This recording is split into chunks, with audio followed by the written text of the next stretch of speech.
My name is Dalton Scott, and today we will be walking into the classrooms of Mali to be looking at some of the problems that they have and what we can do to fix it. Please join me as we go.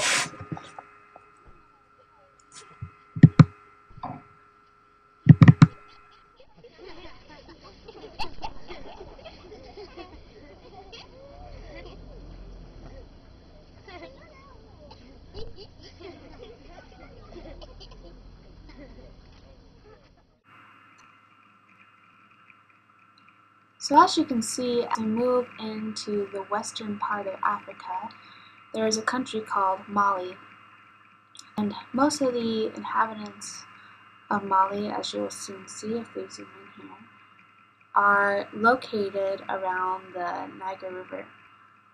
And this is where the majority of the population is, where all of the people live. This is like kind of the big city because they base their lives off of agriculture and fishing from this river.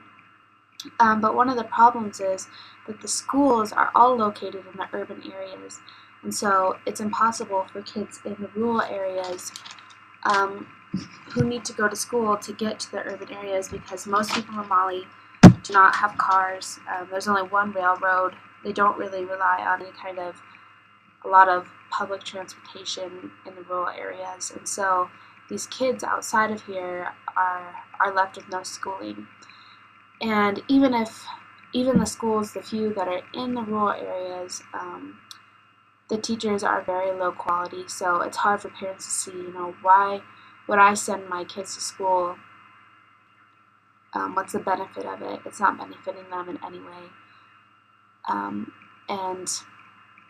And so the teachers in the urban areas, I think we need to spread the schools out and the teachers out and our resources out in order for it to be fair for all the kids living in these rural areas. And I believe that it would increase our numbers of enrollment as well.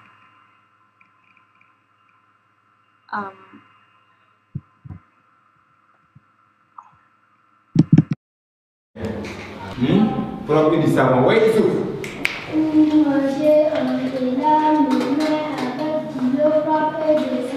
Oui, c'est laver, n'est-ce pas? Les mains. Avant de laver, n'est-ce pas? C'est laver le matin. While primary education is free, secondary education is about $500 a year, which is about the average salary in Mali. And education is free, but one of the problems that they have is a lot of the supplies and everything are in the urban areas. And so the kids in the rural areas, they're having to pay for uniforms and books and supplies, and they're not able to get a lot of these things out there. And even if they did, it would be too expensive for them. And so decentralizing education seems to be the best approach to reach these diverse communities. Another problem is most children in northern Mali right now, because of the militants, including some from Al-Qaeda and the Islamic Maghreb, took central control of the north in April and are enforcing their own law. They've been recruiting a lot of these children who are not in school as well as soldiers, and so that's one of the dangers of not being enrolled in school, is a lot of these children are being recruited to fight. So I think somehow we need to get families and the communities involved and interested in the children's education. I think a system of tutoring and group help using the older students as tutors. This could be very beneficial to the community and could be tested on the traditional lifestyles of the villagers to see if it would work. I think it's also needed to offer to provide not only the education but the uniforms, the supplies that they need. I know those are hard to get in the rural areas, but distribution is really important here. And I think also, since there is so much disease and such in the rural areas and the urban areas, I think it would be important to say, if you come to school, we'll ensure that your child gets vaccinated. And that would give an incentive to parents to send their kids to school and to want to get their kids to school. They'd see a reason for that happening. And as you can see, before we showed a school from the urban areas, and as we are looking at right now, we are seeing a school from the rural areas. So you can simply tell the urban areas had schools with 4 walls and a nice classroom, and these kids are sitting in a little hut made out of sticks. Um, so hopefully over the years we can look at some of those problems and get them fixed. I think simply we need to get parents to see the benefit of education.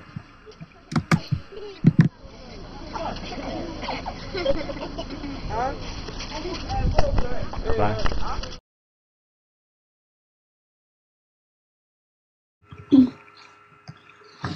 As you can see here, there's a large expanse of desert area. Most of the men, I think, during this time, they were used to being warriors, going out and fighting, while the women were in charge of agriculture, since mainly they are a society based around agriculture and fishing.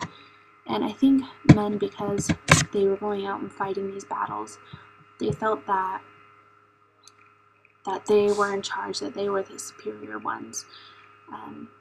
And so I think that, and women kind of got left behind in this process. So I think that's how it began, men thinking that they were superior to women in the country of Mali.